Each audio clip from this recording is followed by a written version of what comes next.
Positioning, by definition, is putting yourself in an existing market. And so you're already competing with somebody who's designed a category. All our research says that the category king, as we called it in the book, takes 76% of the market cap of a category. Yeah. So that's already done. You're now fighting over 24% in the scraps.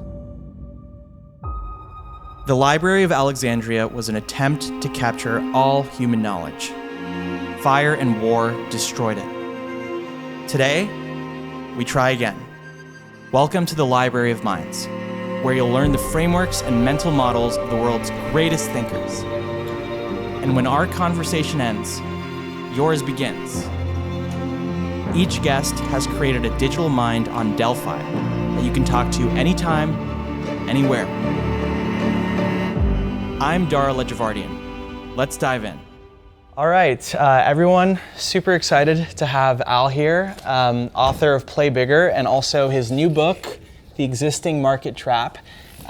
He is the master in category design, which was not a discipline that I was that familiar with until I met you, and then I was like, oh, this actually makes a lot of sense.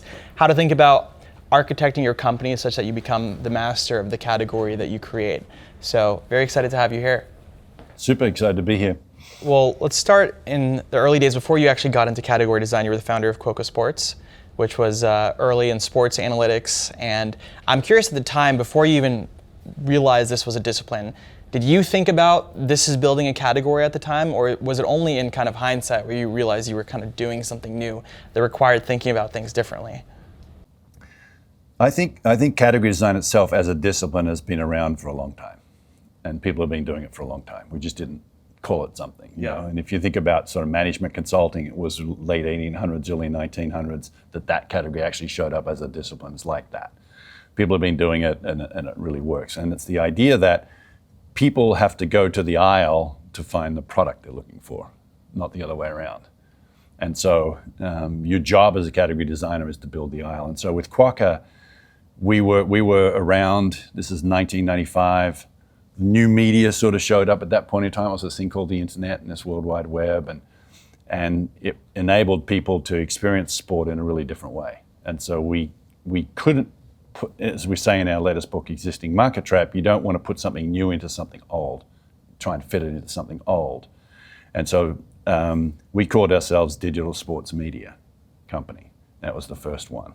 And so in that sense, yes, we created our own category. And then we sort of articulated all of the things about being a digital sports media company, which were different to being ESPN or, the New York Times, right? So yes, we were doing category design at that time. We didn't call it that. We just called it, framing ourselves or positioning ourselves in the market.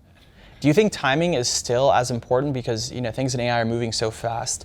A lot of the bets people are making today is that it's just getting better every 6 months. I think it's about when does the infrastructure and what you need truly emerge at a scalable level so that you can then deliver your thing, your experience, your application on top of that. I think that's really in my mind, that's really the critical timing piece here. As you know, we've experimented with a lot of your technology. I've got a digital twin.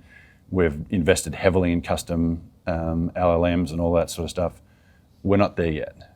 Yeah. We're not there to do something like I do. Sure. And so that's going to be the point of where that tipping point is. I don't know if it's 6 months or 2 years or 5 years. I really don't know at this point. And so having a good understanding of when that point is when the value truly gets delivered, and then it goes exponential. Totally. And it seems like part of category design is related to marketing and how you position something. Like you could have something that is actually similar to what's out there, but you talk about it a bit differently. And then maybe there is more product-led, like it's actually differentiated. How do you think about the difference between those two, and which do you think is more important? Yeah, in Play Bigger, we talk about what we call the magic triangle. It's this idea that category design, product design, and company design have to be aligned. And it's more about the balance between those three things than it is about any one of those things itself. And so one of the stories we tell in the new book, Existing Market Trap, is about this company called Clear Metal. And in that particular case, it was enough to get initial category design out there in the marketplace in the early stages. They went from AI for shipping to predictive logistics. That was enough to tip everybody over to that new direction. And then probably 2 or 3 years after that, we understood that the customers went from the shippers to the actual retailers. And so the category changed with it, which went to continuous delivery, and the idea that you continuously delivering stuff. And so that's really the art of category design. And more recently, we talk a little bit about it in the new book, we really talk about this idea of continuous category design, this idea that nothing really ever stays still. Even for CRM or one of these established kind of categories, the truth is that cloud CRM, Benioff, disrupted the previous Siebel on a technology sort of shift, right? Yeah. And in his case, he just put cloud in front of CRM, which is not unlike mobile phones, or any of that sort of thing where you're framing it differently at the start. So it's about the balance between all of those three things. If you don't have a product that delivers on the solution or the blueprint, you're screwed. If you don't have a company that can't deliver on the sales, marketing, execution, customer support, and all of the other things, you're screwed. And if you don't have a category that's really speaks to the problem and changes the way people think about it, you're also screwed. Yep. So it's a combination of all those three things. Totally. And when it comes to product road mapping and prioritizing what to build, when you're building a new category, a lot of people can kind of try to pull you into what's familiar. So how do you think about prioritizing features and product that reinforce the category itself versus making sure the customers that have come along the way are happy, even though they're pulling you in things that are more familiar to them? Yeah, I don't really think that like that. I think that the product has to solve a particular problem. The category has to articulate that problem in a way that makes people lean forward. Mm-hmm. I've got that problem. I feel that pain, right? And so those two things are the same thing. The category is just the other side of the problem. It's the solution side of the problem. And so if you're really good at building product that solves a problem, and you're really good at articulating why that problem has bad ramifications or huge opportunity, you're going to be successful. And that's the combination of category. And then on the company side, being able to make all of that happen is the sort of the third leg of the stool. Yeah. And what should product teams be asking themselves from a metric perspective? How you talk about the product in the context of what we call the category blueprint. So where do all of the, if you like, features or components show up in the context of something much bigger? And I'll give you one example we talked about in the existing market traps. This company called Qualtrics. When we first met with them, they were sort of considered to be Survey Monkey on steroids. Used to piss Ryan Smith off. He hated that term, and he wanted to get out of the survey category, right? Now, a lot of the features in the survey category amongst SurveyMonkey, Medallia, and Qualtrics at the time were pretty much similar, right? Yeah. And so the product organizations are trying to make better features and faster and quicker and cheaper and all that sort of stuff. That's not really the game. What we realized was with a survey, what is it? This is the question we asked the exec team when we did the category design. It's like, when you're building a survey, what question are you actually answering? Like, what is it you're trying to find out? And 9 times out of 10, it's like an experience. Did you have a good experience or a bad experience? Mm-hmm. And it's like, okay, so. And then the second question you asked was, who has that problem? It's like, well, people who are customer facing or employee experiences or something to do with a product or a brand or whatever it might be, right? And so Qualtrics went from being a survey product to being an experience management company. That was the shift. And then when that happened, I'm talking to the product side now, one of the co-founders, Jared Smith, who's a genius, walked in and said, okay, people, product team, we now need the platform stuff, which is a lot of the survey stuff, but now we need an application for customer experience, we need an application for employee experience, one for product and brand. Sure. So fundamentally, the packaging of all of the technology took a big shift. And with it, surveys went for $50,000, customer experience went for $2 or $3 million. So it was 100 times ASP by changing the emphasis of where you are in the value stack and what you deliver. So you have to convince them that they Correct. need it. And all great markets start as a $0 billion market. Yeah. That's what we're always looking for. Sure. Right? And your job and Ryan was arguably one of the best ever, and I include everybody in that, at explaining to people that there's a gap between the experience you deliver and what you think you're delivering. And unless you know what that is, you're done. Yeah. In this experience economy, you're literally done. And he evangelized that problem for 6 years. Yeah. And the market cap went from $1 billion when we started working with them to $27 billion when they went public as a result of that work, right? So back to the problem side, packaging in the context of this new blueprint that you create for the category is important. The competitive set then changes because Medallia, which was considered to be, a good customer experience platform, now got pigeonholed as one feature of a much bigger thing. That's hard to get away, it's like hard to compete with that. Sure. Someone came in and expanded the scope of the category, included you as one box in the category. That's tough. SurveyMonkey got, you're a feature of a platform, like seriously, that's going to do it? No. And so when a sales guy goes in or gal goes into an enterprise account and says, hey, you've got this thing called an experience gap. And they're like, yeah, we do. In customers, it's like, yeah, you also have employees and product and brand. And they're like, holy smokes. And so when the competitor goes and said, I got the best customer experience thing, they're like, what do you do for employee experience and product experience? And you're done at that point, right? Yeah, you created it. Right. So if you frame this category in such a way that you are what we call the category king in the book, it's tough to compete against. For sure. And speaking about broad versus singular features, I saw a chapter in the book, The Horizontal Illusion. And I'm curious because a lot of people say LLMs are great at being horizontal, and then you look at category creating companies like YouTube and Instagram where anyone could post YouTube videos online. That's pretty horizontal. It's not like just business owners posting YouTube videos online. So I'm curious how you think about when horizontal makes sense, or maybe there's a different way of thinking about it where YouTube actually wasn't horizontal. They were more specific on the what, and they were horizontal on the who, but not on the what.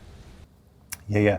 So in our existing market trap, we talk about the 13 deadly sins, we call it. And there's 13 different use cases or problem sins that happen. The horizontal tool trap is one of them. And the story about Qualtrics is actually the story in this book because they were a horizontal tool survey for anything, right? You could survey, marine science applications all the way through to customer experience applications, right? Yeah. What happened was they said, okay, let's pick off the high priority experience problems and let's focus on those and develop applications for those. And that's the escape from the horizontal tool trap, is to start by understanding, okay, who has this problem? What's the use case? And then really drilling down, because if you can, the horizontal tool's like loved by many, but strategic for none. For sure. And if you can get into the strategic side of the stack, i.e. changing a customer experience in the Qualtrics case, that gives you a 10 or 100 times more value that you can be asking for. Totally. So in these new categories, you talk about really dialing into the problems. Though I do think with new categories, you sometimes see companies that are almost like vitamins and like a promise for the feature, and sometimes dialing into problems that people don't know they have. And I bring back Instagram and YouTube again because not everyone thought they wanted to post photos. So how do you think about, Qualtrics is an example where you can say, oh, you have these experience management problems. What about the other side for things where it's like, this is actually a new problem or like a new thing I want, it's aspirational? Do you still try to ground it into very specific pain points and make them realize that they have them? Yes is the short answer to that. And the great problems that we always love to work on are those that A, we didn't think we could solve, B, didn't know we had. Yeah. Seriously, they're the two classes of problems that are really exciting to work on. The I didn't believe it could be solved problem is I just got here in an Uber, I pushed a button and the dude shows up, picks me up and drops me off here. Before you guys were born, we used to do this thing called a taxi and stand on the corner in New York, and we'd stand there in the rain trying to talk to the dispatcher. We never believed that problem could be solved. Uber came in and said, I can solve that problem. Yeah. Right? Now, it got focused initially on regions in that particular case. It doesn't always have to be use cases in terms of customers or employees. It can be regions, or it can be demographics, it can be problem spaces. And so part of your job as the category designer is to understand, okay, where's the high yield here? Which ones do I go after first? And then how do I expand or use an ecosystem to expand? They're all part of the program, and that builds into product and company as well. Sure. And when you are looking at a company that you are evaluating, that you want to work with, you think they have category design potential, What do you look for in their first 100 customers?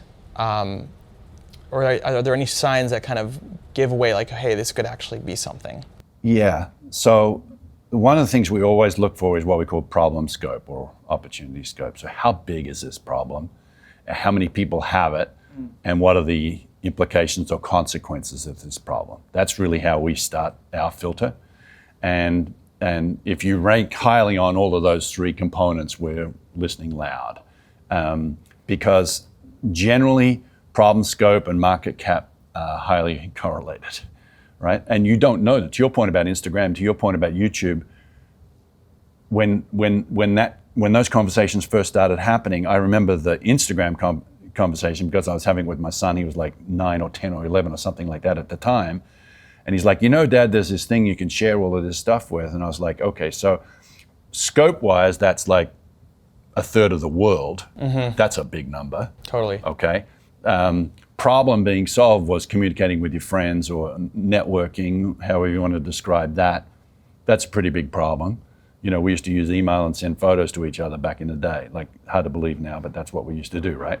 And so, okay, solving that problem. The question in my mind at the time was like, can you monetize that? Can you actually derive value as the purveyor of the solution, right? And that was always the question. And that got answered, I think, with mobile in 2007, 2008, something like that, when all of a sudden everyone said, actually, the mobile advertising model does work. And then mobile phones going to, smartphone emerged in 2007.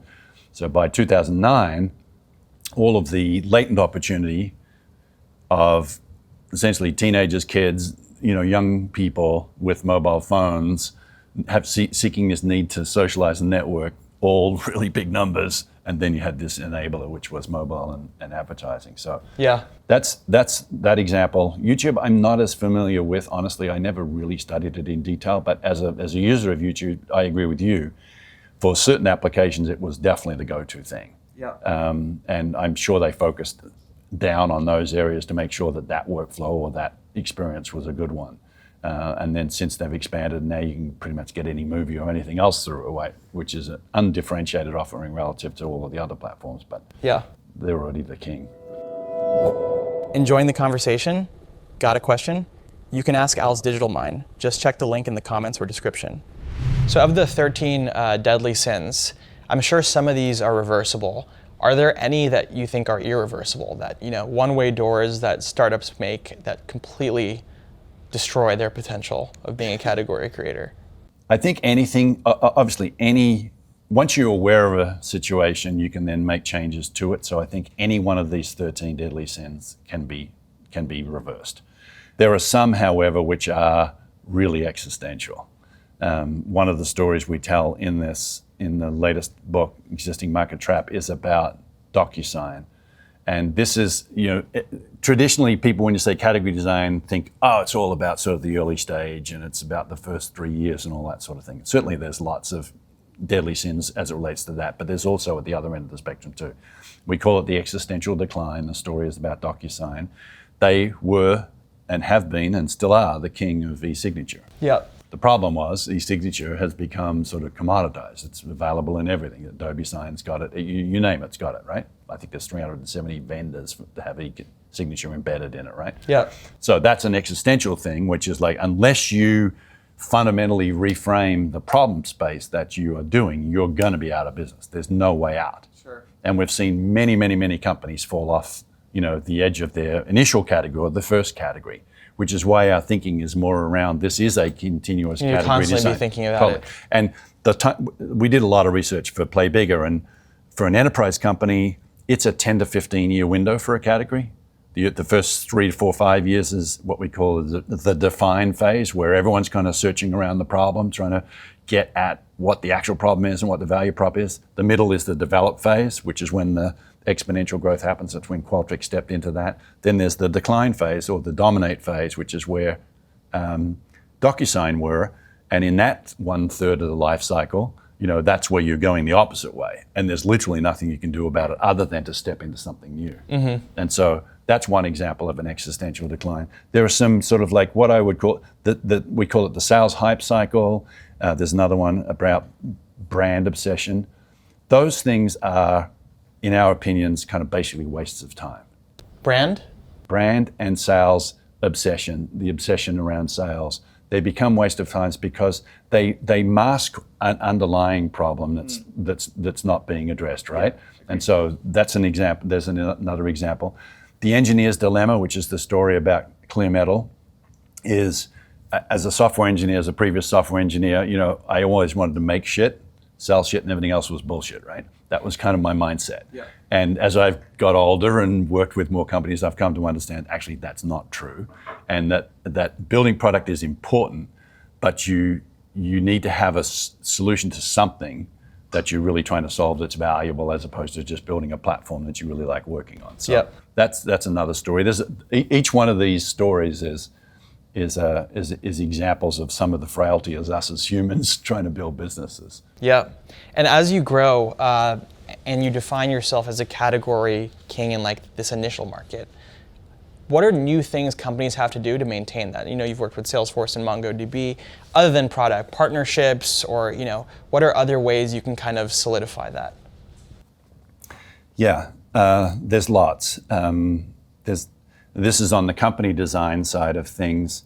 Ecosystem development tends to show up pretty early as being a really important sort of part of your overall solution.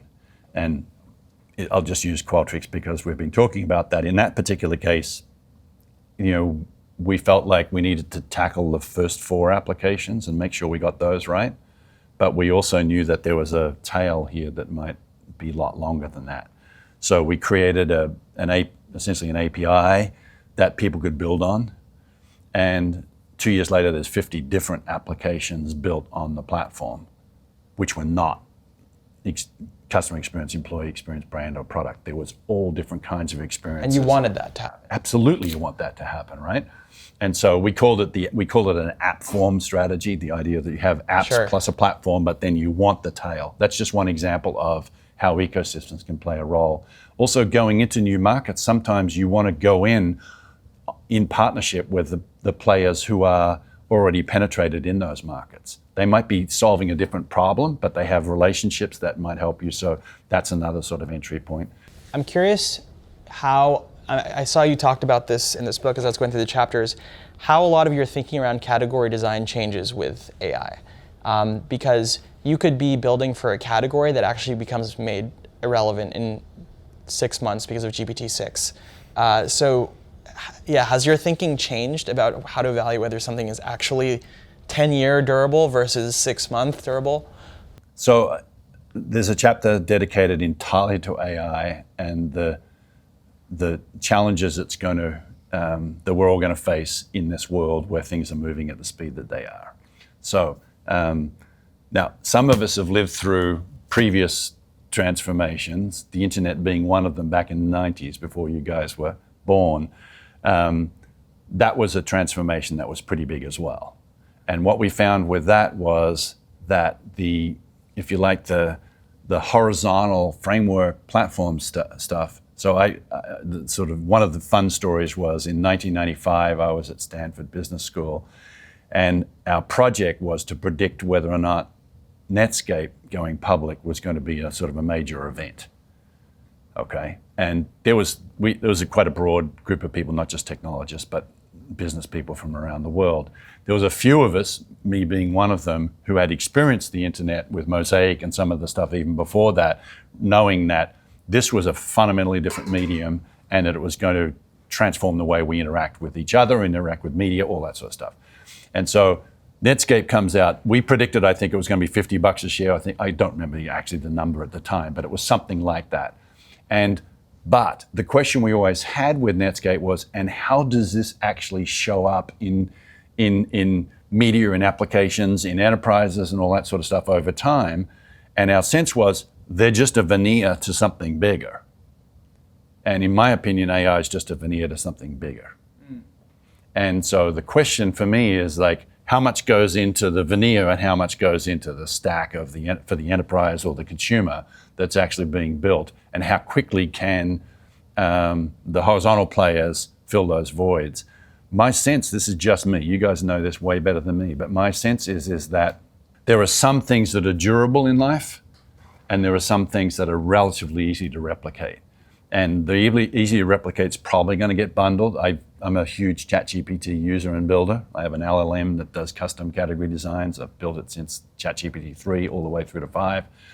And so I can see the areas where it immediately goes, oh yeah, okay, it can do that 5 times faster than I could do it personally. Mm-hmm. I can also see the areas where it's showing up now that it's like, it's never going to be able to do that.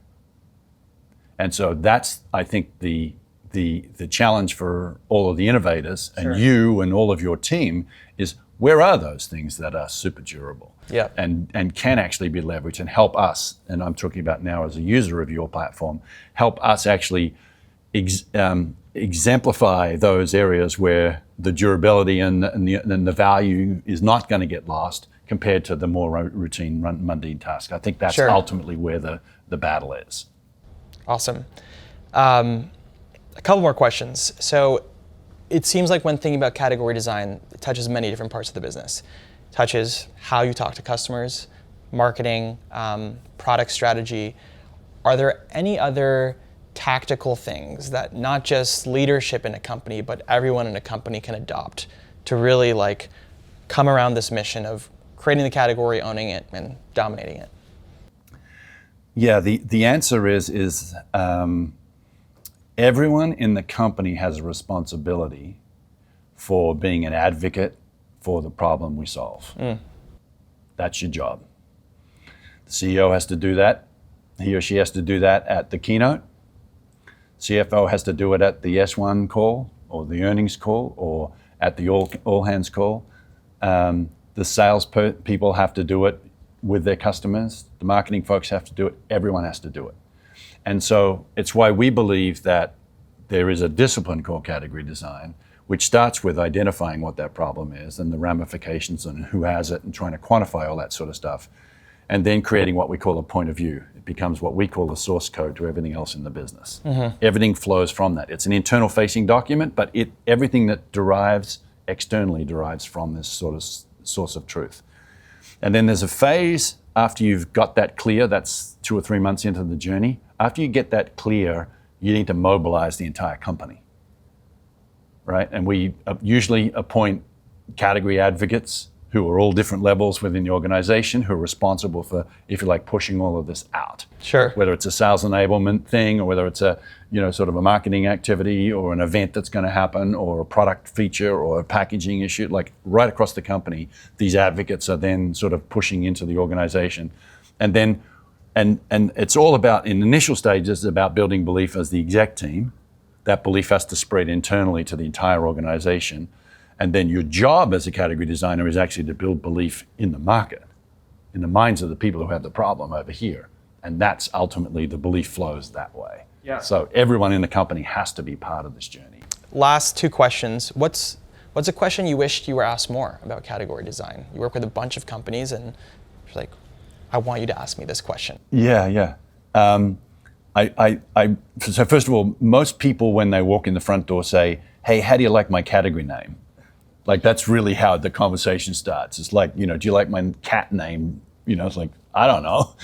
And so I wish the question was, do you think this is a really good articulation of this problem? And do you think I could get in the value chain up here as opposed to down here? That doesn't happen very often. And there's only few founders who really understand that. And value chain, you mean like which people to start with, or which? Yeah, or customers? Whereabouts in the value chain. So the example of a survey, it might cost you on SurveyMonkey $20 to run a survey. Sure. That's cool. But if you solve a customer problem with customer experience up here, that's worth $5 million, right? So there are differences in where you fit in that value chain, or the value extraction is really important, right? Yeah. And understanding that at a sort of an innate level. So to come back to the question, very few people say that to me. Very few. There are some entrepreneurs who walk in and say that. It's like, okay, that's somebody I want to be involved in, right? Yep. And then there's other sort of what I would call misunderstandings, would be a polite way to sort of say it, about category design. Some people say, well, positioning is, really important and just as important as category design. And there's a chapter dedicated to it in the latest book, which basically puts that to rest, which is positioning by definition is putting yourself in an existing market. Yep.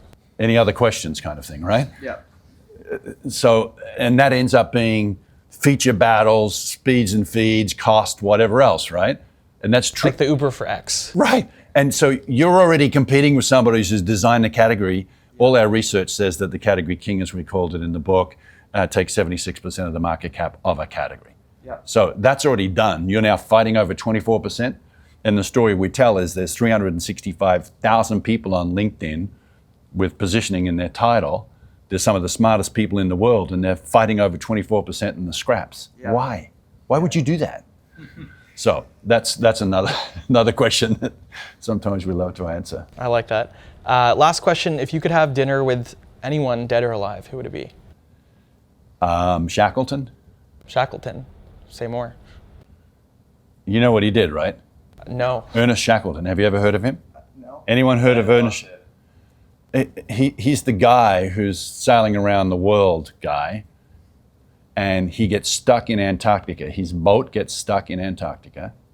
He's got a whole crew on board. The boat's not coming out of being stuck. He grabs a lifeboat, puts 15 men in them, and goes to an island, survives a winter there, and then they realize, no, the cavalry's not coming. There's no satellite that says, hey, Jimmy, I'm on this island here, come get me kind of thing. So he takes 5 of the people and goes to the Falkland Islands, lands on the islands, this is around Cape Horn, lands on the islands in a rowboat with a little sail on it. Eventually figures out he's on the wrong side of the island. There's a whaling station on the north, hikes across to the north, finds a ship, goes back, rescues all of these guys who are still alive, and picks up all the trails and takes them all back to England. Ernest Shackleton is one of the greatest explorers of all time. And I would just love to be able to sit there and say, Ernest, like, what was in your mind? What's that mindset that kind of kept you going? We'll make that happen. All right, let's open it to questions. Alvin.